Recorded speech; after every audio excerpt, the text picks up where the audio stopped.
Billy, the Red Wings have chosen the week of Thanksgiving to begin another surge of some exciting hockey. Now, this is a surge that was definitely needed after quite the brutal performances that they put on in Sweden.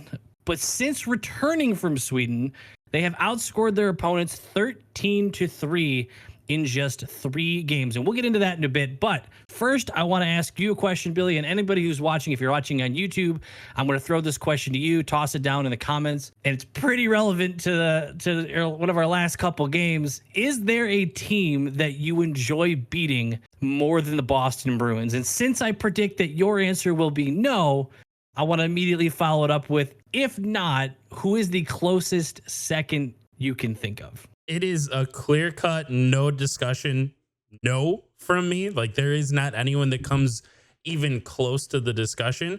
But for the sake of discussion, I have to give it to one of 2 teams, and that would either be Tampa Bay or Pittsburgh. There is still there is still that little heat in me with the Penguins from way back when. I still like to see Crosby not succeed against us. But yeah, I think the big one is Tampa Bay would be the big number 2.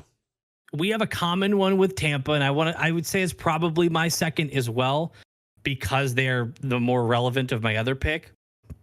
So it's kind of like beating Boston. It feels like you're beating a team that feels good to beat, not just because you hate them, but because they're good. Yes. But I still got a little bit of that Chicago hate, man.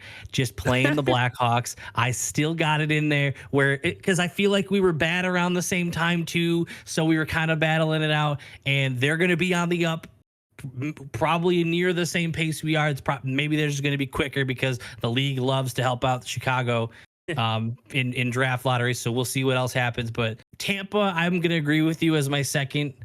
Very close behind them would be Chicago, and Boston's the easy number 1. It just feels, especially because now, unfortunately, this is no longer true, but for a short time, the Red Wings were the only team to beat Boston in regulation, and they did it twice. Yep. So somebody put it in our Discord that their record was like 13 Detroit in 3 or something. I loved that. I forget who did that.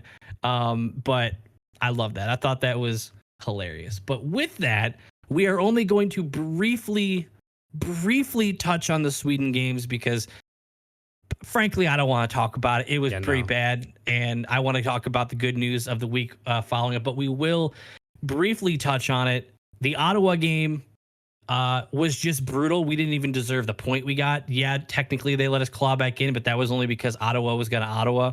The fact that we even went down 4-0 that quickly was tough to watch. I know you didn't get to watch this game. I wish I was in your shoes. It was bad. I'm pretty upset that I made time during my days in both of these days early in the day to just watch these, and it was tough. But you know what I did get to see? You know what I did get to see, though? What's that? OT. And the OT goal was good. The OT goal was objectively entertaining. That was a good goal. That was sick. But Josh, how many times are we going to have to talk about how bad we are in overtime? I was at work and I was swearing under my breath at this team. What are we doing? How are these the decisions that we're making? Do you guys practice this at all? Does this work against us? When we practice this and we turn it over 4 times, do you guys still not find a way to score on one another? So you think this is okay? It's bad. We are bad in overtime. And we have not seen even the slightest glimpse of it getting better. And then we, the very next day, took on Toronto, who was coming over and playing only their first game. We still came out strong. If I remember correctly, we were up 2-0 at one point, and that was Lions' first start, I believe. Yes. And so it was looking pretty good. Toronto came back, ended up scoring 3 goals. Didn't really matter. It was one of those games where you kind of felt like even though you were winning, it was just a matter of time. I didn't feel safe at any point, just because of how bad we looked the night before. And as we have in the notes, the power play was brutal. Yeah. Power play in all of Sweden was brutal. I don't believe we had a single power play goal in either of those games on 7 attempts. That's pretty brutal. You got to get one. And even one of those changes the result of potentially either of those games. Yep. And I only got to, see the highlights. I want to say Sprong's penalty shot was pretty sick. Raymond had a beautiful shot. I know Raymond had a good performance for Sweden. Seems like the rest of the team kind of let him down. Happy for Raymond, though. Yeah. Happy he got to put on a show in front of, I think he was one of the ones who had like 100 tickets for friends and family. So yeah, happy for him. But that is kind of the way Toronto wins, is that their top line can start to overpower. And in those highlights, it looked like we were gasping for air in our own zone, and their top lines were not letting us breathe. So props to Toronto. That's how they win. For those of you who skipped to this part of the video, this is the part where we talk about the good parts. The following week, things got cleaned up. And if you, Billy just scrolled away from the stat that I was about to read off, so I lost it. We just mentioned, if you did skip to this part, you didn't hear this stat, that the power play went 0 for 7 in Sweden. Since we've returned, 5 for 12, which in power play numbers, not bad. Really good. Pretty solid. Really good. You're rocking what, 44% or something like that? Yeah, I'll take that any day. No questions asked. Like I said in the intro, in these last 3 games, this would be against the Devils, the Bruins, and the Wild, which just happened a few hours before we recorded this. They outscored their opponents 13-3. So you could point at the power play. You could point at the offense stepping up. You could point at the defense stepping up. You could point at the goaltending improving. And there's just a lot to open up here. There's a lot to talk about. Where do you want to start? Let's just give credit to the coaching staff for making changes. Obviously, we have those 2 games, and we laid eggs in both. Like, ultimately, the way the team overall performed, I don't think you're happy with either performance. So you start swapping things around so much that Foligno goes up to the top line. We separated on paper DeBrincat and Larkin. If it's not going to work for, 2 weeks, good, do it. Let them know that it's not just you're here because of your name. You're there because of how you perform. So Foligno making his way up. That's pretty sick. I refuse to let us live it down, so I'm going to keep hammering it. Foligno, I don't think either of us saw making an appearance on the top line, considering we had him as healthy scratches and potentially not even on the roster in the offseason. And I'm only saying that so we can have proof that we are willing to admit when we were dead wrong. We were dead wrong. He played on the first line. Again, they were kind of mixing it because they switched it to what was it, 7 defensemen that they went to? 11-7. Yeah, they went 11 forwards, 7 defensemen. And wasn't there a weird stat of like them being like undefeated the 4 game? Yeah, the Red Wings are currently undefeated when they run 11 forwards, 7 defensemen. And I think it's 6-0 or 7-0 at this point with it. Like, it's not been uncommon. Going into the Devils game, it's like, a few games, but now it's gone 3 games since Sweden, and it has worked. So the changes to the lines, and honestly, it looked like they were pretty willing to freely swap things around through the game, and it kind of unlocks the door to do that when you have 11 forwards and you don't have a bunch of set lines anyway, and it was working. So, like you said, a great way to open it is props to the coaching staff, seeing what just happened in Sweden and being like, okay, I know everybody's loving the Larkin DeBrincat thing. Everyone wants that to be the thing. If we got to split it up to wake it up, let's split it up. Yep. And it worked. Next line of credit is, again, going to the coaching staff for me, number 1 and number 2, because the way that we attacked defensively the New Jersey Devils was perfect. It's exactly what you needed to do against that team. They're high flying, they're high skill, they're young, they're just fast all around, and they love to break in, and they can make you look bad when they do it. We were pinching like crazy. Our defensemen were pinching like crazy. Our forwards, I'm pretty sure we went with like a 1-2 in the neutral zone. We only sent 1 floater out to the defenseman to force them to pass the puck out. And that first pass they make, we're attacking that strong side. And that's how we ended up scoring, I think, 2 of our first 3 goals. I don't remember exactly what ones they were, but it was just neutral zone trapping, turning that right back into offense with odd man rushes. And we did it to perfection. Like, absolutely, that was the strongest part of our game, was shutting down their offense and creating our own offense out of it. There's so many things you could point to and be happy about just from this stretch of games. Our last video that wasn't just a recap video, we talked about, maybe it was a recap video, but we talked about addressing the goaltending. Mm-hmm. And Lyon got a shot and looked good. Looked pretty really good against Toronto, all things considered, in Sweden, and then comes in, puts up a shutout against the Devils, who, by the way, we could have beaten the Devils when we played them earlier in the season. If you remember correctly, I think that was either the opener or it was the first or second game where we just collapsed in the second period and Hughes just Hughesed, and that was it. That kind of turned the game around and we couldn't come back from it. So for them to put up a 4-0 victory and Lyon to put up a shutout, it's nice.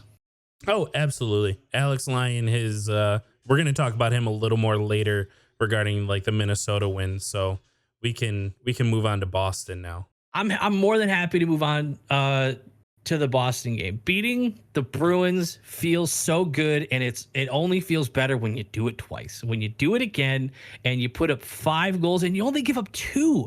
Beating the Bruins 5-2 in Boston, right? In Boston. Pretty yeah, in Boston. Sunday matinee game, I'm pretty sure. No, not Sunday. Friday matinee, that's what it was.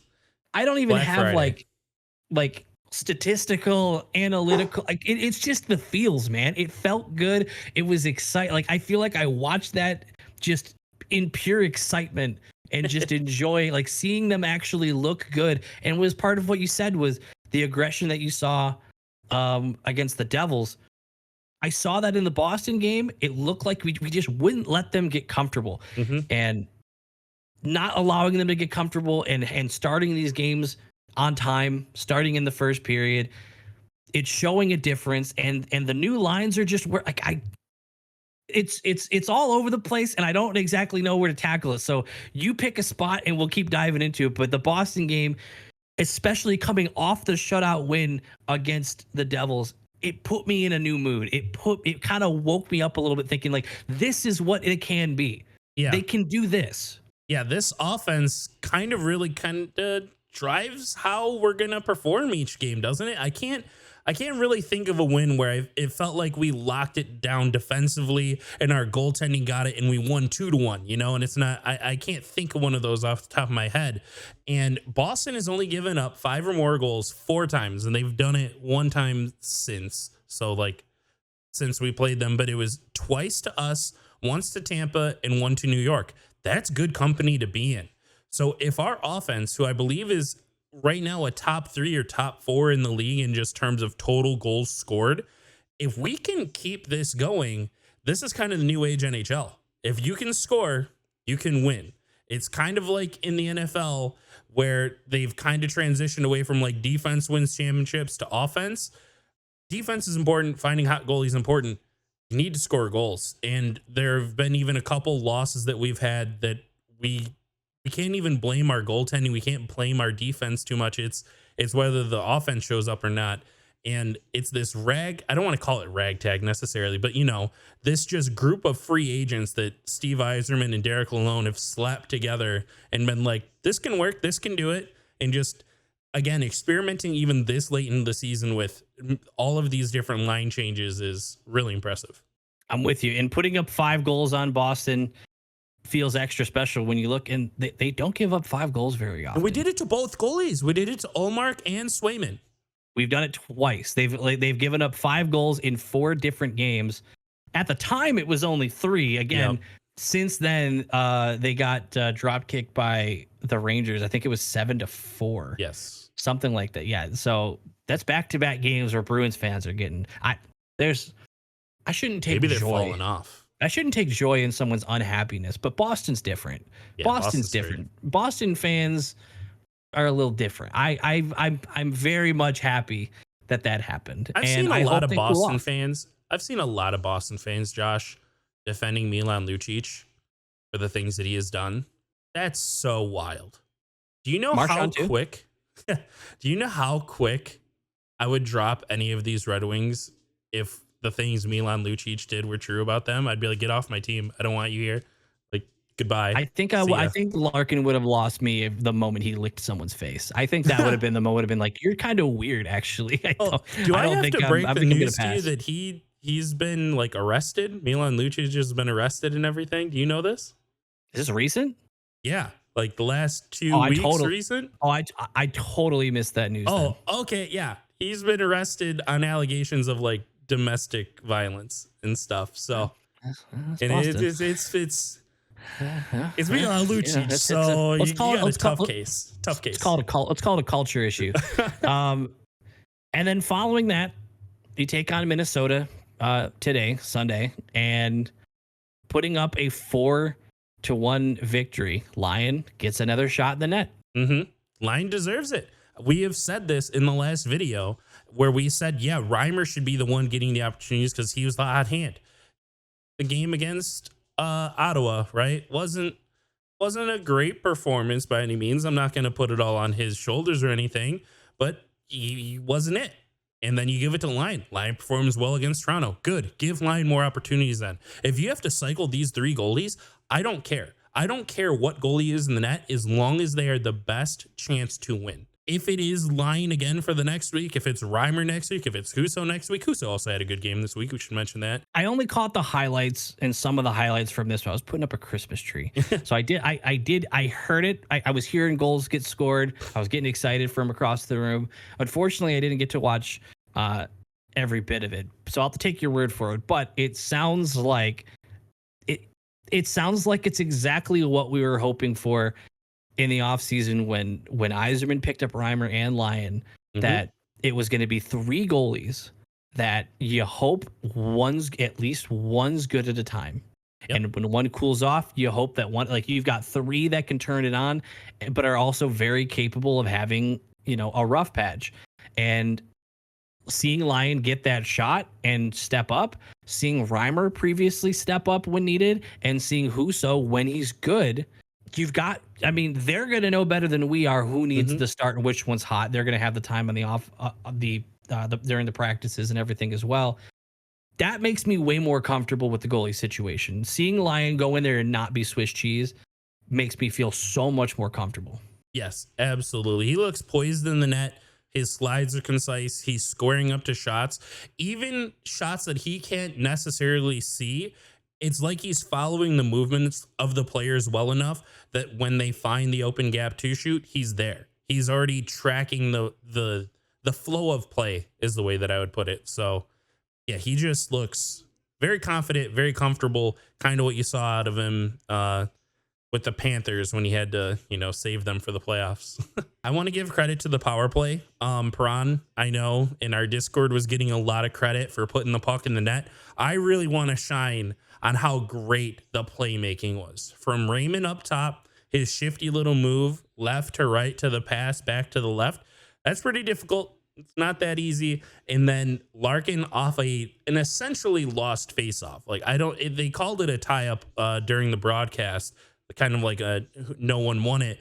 It did go in the direction of the Wild. Larkin gets away around the defenseman or the center's leg, pulls it back to Ghost, immediately over to Perron through the entire mess. Really tough for Gustafsson to keep track of it. Those two. Was that the last goal they scored? Or was that in the third? I think I heard that one on the radio. It was early in a power play? Yes, very, very early. Yeah, I was literally in the car and I heard that go. I was like, all right, I'm about to see how the power play does. And within it felt like 15 seconds. Yeah, because they're doing what we said. They're taking what's given to them. They even mentioned, Ken Daniels did, at how passive the Minnesota power or penalty kill is, in that they're the last in the league. Yeah, if they aren't going to attack you at all, let Perron take shots. But move it to those guys up top and put pucks on net. Something we've also seen change in recent games is putting traffic in front of the net instead of just forcing passes. That brings us to our next game. It's scary. It's on Wednesday. It's scary. And it's against the Rangers, who, if you look at the score, you think, oh, sounds like, it was a decent game when we played them last. It wasn't. It was a comeback effort that made the game mildly exciting. But at one point we were down 5-0. And then in the third period, we put together a few goals to make it, make us sit up a little bit.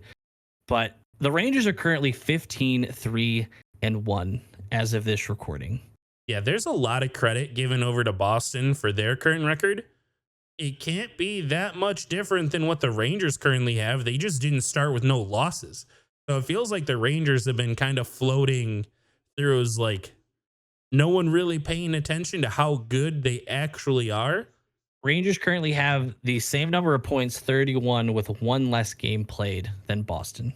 Yeah. So about that, the fact that everyone was hyping up Boston so much, in somehow, some way, a big market team like the Rangers are flying under the radar just in terms of, I would say, general fandom recognition across the NHL is crazy. And I think it comes down to Quick and Shesterkin so much. Jonathan Quick has had like the resurgence year that when you sign him, you're like hoping for, but you recognize isn't likely. And you're hoping that maybe you can get like this short stint out of him, maybe once or twice through the year for like 3 or 4 games, and gives Shesterkin that break. This is really dangerous long term for the Eastern Conference. If Quick can keep playing like this and gives Shesterkin a bigger break than he's ever had in his career to then go into the playoffs, this team's a playoff team. There's no doubt about it, right? Like, there's little to discuss at this point. They're going to make it unless there's some. They're in first collapse. place right now. Yeah. They're in first place in the entire league. Yeah, that would be a monumental collapse at this point. So at this point, there's got to be a thinking about how they're going to look going into those playoffs. And if Shesterkin isn't playing like the 60 games that he has in the past or more, and you get him down to that number of like 50 or so because you have a very good Jonathan Quick behind him, team's very scary. What's your prediction on that one? Oh, man. The Red Wings are hot. The Rangers are hot. You would really hope that we'd be able to take like a 4-3 game, probably either or, whether that's OT win, OT loss. I think that's what you're hoping for. I'm calling an OTL. I think at minimum, I think maybe we force an overtime, and well, we suck at overtime, so it's an OTL. I think I'm going to give it just an L. I think it's going to be real tough to keep up with them right now, even with how well I we've would been be playing. saying L as well if it wasn't for the recent hot surge they're on right now. I think how they're playing right now could be enough to at least keep the game tied in regulation. But once things get out of the norm and it's 3-on-3 where we just can't function, that's where it'll end. But we're going the very next day from the top of the standings to the bottom. We are facing Chicago in Detroit, who is currently 6-13, with a better record than only the San Jose Sharks, but only by 2 points. So only by a single wins worth. And that's where you hope. This is why if you can just steal a point against the Rangers, you feel like, okay, now you come home, you hopefully put a beat down on a team that your team should put a beat down on, and you can walk out feeling really good about your stretch of games again. Like if you're telling me through the last, it would be 5 games, it'd be 4 wins in an OTL, I'd feel good about that. Yes. I wouldn't even feel that bad about losing to the Rangers, and as long as we for sure lock up the win the very next day. Yeah, this gives me the feeling of the Lion King when Scar tells the hyenas, kill him. You just, but and as we have in the notes here, you don't want to, even if you're going to beat them, you don't want Bedard to go off and get some highlight reel goal on you, or to get multiple points on you, because that's all that they're going to. It just, I don't want any part of it. You could beat that team 6-2, and if Bedard puts up 2 goals, headlines will be Bedard almost gets first hat trick. But Josh, there's one more interesting thing going on with that team right now. Corey Perry is away from the team for the foreseeable future after a team decision. Let me stress that. A team's decision to not have him with the team. Not a personal reason, not like, family emergency takes a step away from the game and everyone can, take a step back and not look into too much out of respect. Team decided Corey Perry shouldn't be there. What could that possibly be? So you're saying it was the team that has come out and said that it is a team decision, not like an insider, anything like that. Discussion with, I believe, their GM who said that. That would, I mean, if I have not seen much of any of that, but if that's the case, you have to imagine it's a team policy, or they found out about something and they're getting ahead of it. I think he bullied Connor, man. I think he just bullied Connor so bad. That would be wild. That would be a wild turn of events. Connor's parents wrote a very strongly worded letter to the GM of the Blackhawks, and So after we put down the beatdown on Chicago, which I'm going to go ahead and say, I'm going to assume we're both calling that one a win. We are going on Saturday. We're taking on Montreal in Montreal, who is currently 9-10-2. One of those 9s was already us. They beat us in OT off Reimer's silly penalty that we all get to laugh about a little bit.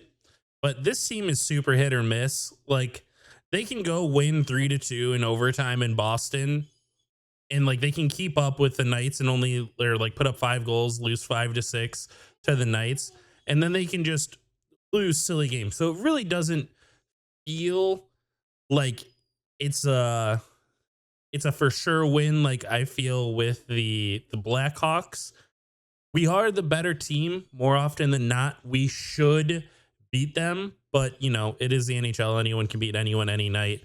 That's definitely true. But I'm definitely saying that this should be a win. We should just be the better team than them. I don't see anything on their roster that's better than ours. That like defensive core, top line, depth, goaltending. There's nothing about them that says they're better than the Wings. Safe to say we're calling that one. If you got to predict it, you go with the win, which if that's the case, if they pull that off, even if their only loss this week is to the Rangers, this is a great stretch. Yes. This is a much needed great stretch as well. So feel free, if you want to put your predictions down below for what they're going to do in the upcoming week against the Rangers, the Blackhawks, and the Canadiens. Feel free to put that in the comments or any other thoughts that you have. Make sure you join the Discord. Thank you to those of you who have supported the channel as a YouTube member, and we will see you in the next one.